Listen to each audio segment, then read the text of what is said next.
So, Peggy, you're one of Fitness SF's most outstanding performers. You have been maintaining a renewals percentage for more than 12 months at 73%.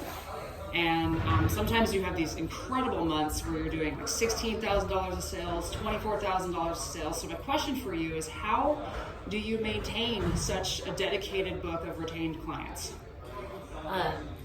My focus is not on renewals or retention. My focus is on giving the best service I possibly can give to the individual client, and bringing my whole self to the experience. So, so the clients, I'm really well studied, and I focus on my continuing education. And when I'm with my clients, they have my full attention. I am pretty intuitive. I have a program in mind for them when we're training, but it's extremely flexible based on their needs that day. I have goals in mind for them, and I'm really clear. We collaborate on what those goals are. I bring my own personal experience to the session. So say somebody comes to me with pain in their knees, I can share with them my experience of getting through arthritis in my knees, and how I work with that, how I continue to work out with that, and just basically, as we age, this is what happens in our bodies, this is what we can do. And I try to think of it less as, I'm the expert when they come to me, but it's a collaboration, and it's also really personal. I'm interested in what's going on in their lives, and I'm interested in sharing my experience, and there's a confidence that develops. There's genuine affection, usually, boundaried, but genuine, and they come to rely on me. I think that's why they read me. Okay, so it sounds like you've been training a long time. You know your product inside and out. You know how to share your own personal experiences of achievement with your clients to help them feel like it's a relatable goal what they're going after. And it sounds like you really work during the session to give them a great experience. When you're asking someone for a renewal for the first time, how do you go about doing it? When I'm asking someone, so first of all, before we get to that point, I think it's important to know that the client, I keep telling the client or pointing out to the client the progress that they're making, like throughout the package, during sessions. Like, great job. Do you remember when you couldn't, whatever, remember when you couldn't stand on the BOSU, now you're doing squats? Do you remember, now you're gonna kneel on the physio ball, and now you're gonna lift weights while kneeling on the physio ball, and my next goal for you will be, so doing that, I tend to just, okay, you have 2 sessions left, here are my rates, and I never offer less than full price. Here are my rates, let me know what you want to do, and we can use your card on file, or if that doesn't work, let me know, and we'll do something else.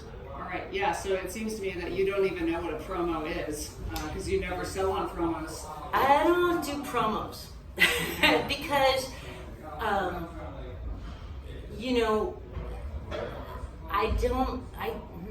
do I say this? I learned to not undervalue myself, and that took a long time.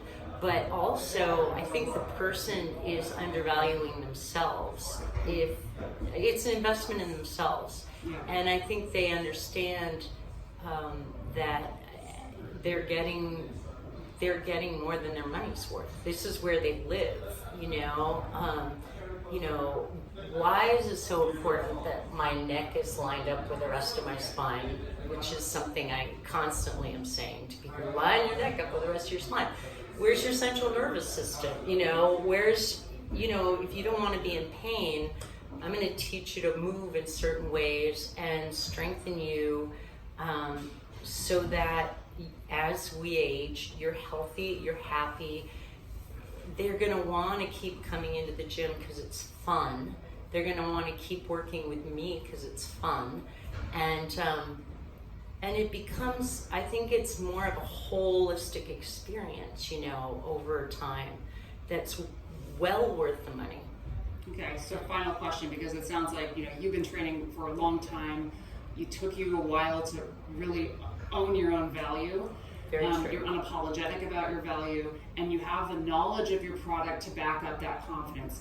What is your advice to a younger trainer who's just starting out that might have a little imposter syndrome? Super great question, because I really relate to the imposter syndrome. And the thing that's rotten about the imposter syndrome is it lasts long after you know, well, in my case, it lasted long after I actually knew what I was doing. And people like you and other people that I work with have been so helpful in helping me know my value. So my advice would be, please don't sell yourself short. Keep on the continuing education. Continuing education. Be excited to learn. Practice on your fellow trainers. Practice on your clients. Be seen in the gym. Be seen. Be seen training people. The more people know your name, the more they think they know you, the more they're going to trust you. This is my experience when I first worked here. I just went around and talked to people, and that's it. You know, they like you, they want to work with you, and it takes a little while, but once the trainers who get work are the trainers who are training.